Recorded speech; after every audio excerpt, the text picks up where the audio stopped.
Oh, Seth Rollins was on the Pat McAfee Show this week, chatting with Pat very much in character about his upcoming Elimination Chamber match, gunning for that U.S. title again. I don't think he should be in the U.S. title picture. I think it makes him look lower again. It's like a drop down. Even if he's not going to be competing for a world title anytime soon, he can still be perceived as a world title talent by just not wrestling for a lower level belt. You know, he's in personal feuds until he can be in a world title picture again, I think. But that's just a sidebar, you know. We're talking about this Pat McAfee Show appearance with Seth Rollins. Very much in character. I love when wrestlers do interviews in character because they still tone it down and they mix in a lot of real answers, but they're still got that element of the gimmick in there with him. And Pat McAfee is amazing for this. He was fucking with Seth the whole time and kind of pushing him and playing with him and just leaning into the whole character work and that whole experience of it. And I loved it so much. And it was in this particular clip right here, speaking of leaning into it and doing all the character work, where it seems absolutely obvious, if it wasn't from Logan Paul eliminating Seth Rollins at the Royal Rumble, that we are absolutely heading to a Seth Rollins versus Logan Paul match at WrestleMania, as they started to build more of the foundation for that in this clip right here. You were in there. I was, and then you got dumped on your face by Logan Paul. Oh, my God. Logan grabbed you by the ass and said, get the fuck out of here, dude. That's what Logan Paul did. He's been remarkable. Yeah. Logan Paul has been absolutely remarkable. Him and Ricochet did that slingshot cross body in the middle of it. He Hell was of a collision. Still able to eliminate Seth Rollins after that. He had a chance with Roman over there at the Crown Jewel. Put on an incredible match. Thought he was going to be Roman Reigns. Yeah. And now he's just dumping you. I said, Logan has been amazing. So you're a Logan Paul fan. You're on the Logan Paul bandwagon. Well, I think it's hard not to just respect what he has done. I mean, he's unbelievable. He came in there just, listen, how about when he selfie? Oh, my God. He was up on the top. Seth, I see you go up there before. He was up on the top with a selfie. Hey, Seth, this is what he did. Yeah. Boom. Frog splash. With the camera on him. Bang. Wait. So all of us who've come off the top rope before, it's not as special because we just didn't have a camera pointed at our own stupid face. Oh, you got to do Stu's job, too. Stu's cameraman there. Yeah. We have people whose job it is to shoot us and make us. I don't need a selfie to make myself look good. It was cool, though. It was so cool. It was so cool. It was so cool. The guy doesn't care about nothing but himself, man. Whoa! He doesn't care about nothing but himself. Brother. Look, I can respect the hustle, all right? I respect the hustle. I really do, because it takes hustle to get where he's at and to get the opportunities that he's got. But at the end of the day, it's about passion. He like, no one's just going to suit up and play NFL football because they're a social media superstar, right? They're going to get creamed. So he's going to step into my world, and he's going to get creamed. And if you want to contribute and you want to give back to our industry, you're a fan of it. You're a fan of it. You love it, right, Pat? Yeah. You're a fan of it. You love it. You give back to it. You talk about it. Any chance you get, you put it over. Hell yeah. You love it. That's not him, dude. That's not him. He's in it for himself. He's in it for himself. He's in it for his own gain. So I don't want you a part of my business if you're just going to leech off of it and you're going to take from it. Great if you're going to come and you're going to help out and you're going to make everything as good as you can. But if you're going to come and you're going to do it for you, and look, I can only judge based on what he's done in the past, his own history, because that's a foretelling for the future. That's why I don't like the guy. That's why I don't dig the guy. And he's going to go rub it in on social media. He's going to talk his talk, but he don't want to say nothing to my face. What? He don't want to say nothing to my face. That man. doesn't sound like Logan. Oh, no, it doesn't sound like Logan. Yeah, right. He, of course not. With that. He fought Floyd Mayweather. Yeah. Right, fought Floyd Mayweather. Oh! Right. I thought this was so fucking funny when Pat gets up on the desk and he's like, Seth, hey, Seth, look, Seth, this is what he did. And Seth's like trying to ignore it the whole time. He's like, yeah. And Pat's just being such like an annoying child. Just, no, look, up here. This is what he did. he does that in the commentary booth too, where he'll just stand up on the table, and it's great. I love that energy. He does that while he's talking too. He's one of the few hosts where he'll just stand. Must have just a ton of like ADD energy running through him, right? Because he just stands up and talks most of the time. He'll do that at the commentator table too. He's great. His personality is fantastic, and the way him and Seth were playing off of each other in this interview, I love when these kind of interviews happen, because Seth it's a shoot interview. It's a normal interview. Seth is keeping it realistic, but he's blending just a little bit of that character work in there. He's looking obnoxious, and Pat made fun of that too, which is great. I think what did he say? You look like an asshole in the interview. It's very funny shit.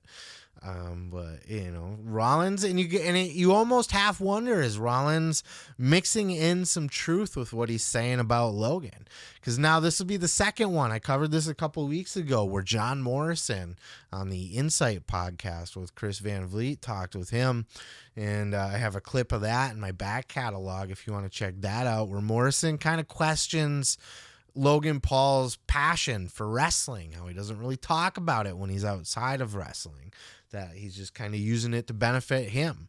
And that was kind of the same thing that Rollins was echoing here. And we know Rollins from also a couple weeks ago when he said what he said about CM Punk, that Rollins isn't afraid to bite he won't bite his tongue with things. He'll just tell it like it is. He's not scared. And he's got enough clout to do that too. Nobody's gonna spank him in the back anymore. He's Seth Freakin Rollins at this point, right? Especially being married to Becky, he truly has they are a power couple in the company.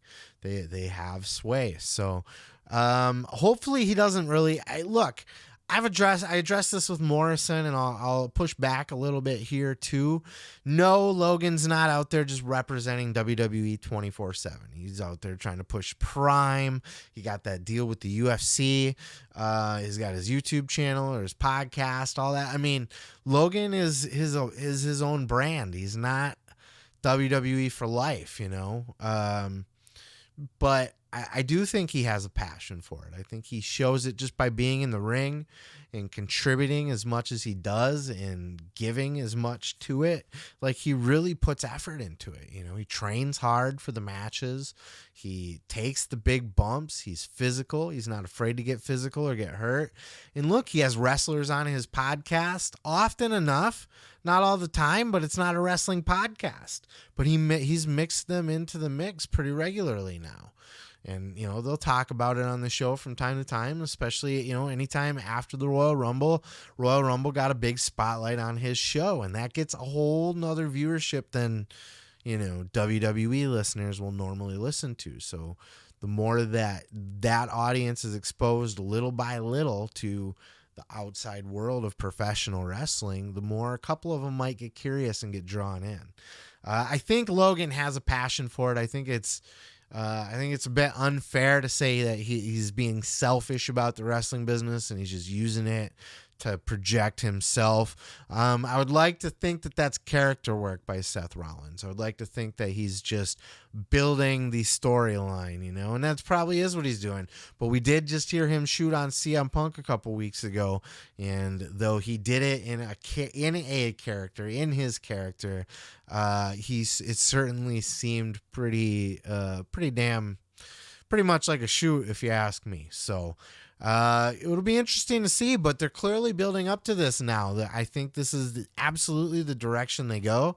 I think this leads to Rollins probably being a guest on Impulsive at some point, and when he is, we'll certainly cover that here. And, probably some kind of confrontation. I don't know why, like I said, I don't know why Seth is involved with the U.S. title right now. Unless the idea is to give him the U.S. title and then if they think they need the United States title to be on the line in the match between Seth and Logan. I certainly don't think they do, though. I think that's a marquee match as it is without the belt. So I think it just makes Seth look less than by even being in that mix. But hey, that's just me. You know what I mean? I'm certainly excited to see it. I know at least rumors were the initial plan was Logan Paul versus John Cena. I would really love to see that match too. But it looks like just with Cena's availability for it, he wasn't really going to be around to practice much, which Logan very much needs to practice as still basically being a celebrity wrestler. Though I think he's earning his wings pretty quickly, you know. Some celebrities have taken to it well. Bad Bunny gets a lot of praise, but I think he's more going through the motions of it. But I think like a Stephen Amell is a great example of a celebrity that just got bit by the pro wrestling bug, and it's kind of in his blood now. And I think like he's had enough matches and enough experience where I think Stephen Amell is, you know, you could say he's a worker. I don't know, you know, not experienced or anything like that, but I think I think he deserves to be called one of the boys. I do. And I think Logan Paul's there. I think Logan Paul has you know, he's shown that he's willing to give his all for this, and I think that deserves that respect, and he's done it enough times. It wasn't just a one-off. It wasn't just to promote something. He's gonna probably keep coming back. He loves it. He clearly loves it. The way he talks about it, he loves it. So to say he's not passionate about wrestling, I think is just disingenuous or uneducated. You know, give him a little bit more credit. But hey, he's a natural heel and he's kind of a douchebag. So I get also people wanting to be like, boo that man. Fuck everything he does. You know, he's going to get the Miz treatment where, oh, you don't belong here, even though he's been here for longer than everybody else in the entire locker room at this point. Miz still gets he's pointed to as that real world guy, Miz, you know. So some people will just never live that kind of shit down, apparently. So, but hey, man, Seth Rollins, Logan Paul, it's going to be a hell of a fucking match.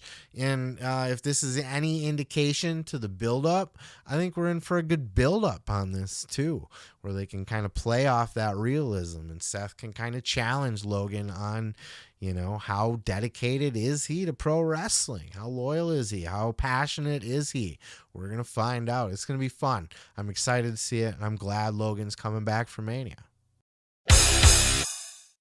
Oh yeah, thanks for checking out the video. Yeah, don't forget to subscribe. Don't forget to like it if you liked it. Yeah, and you can check out full episodes each and every Sunday right here on the channel. Oh yeah, dig it.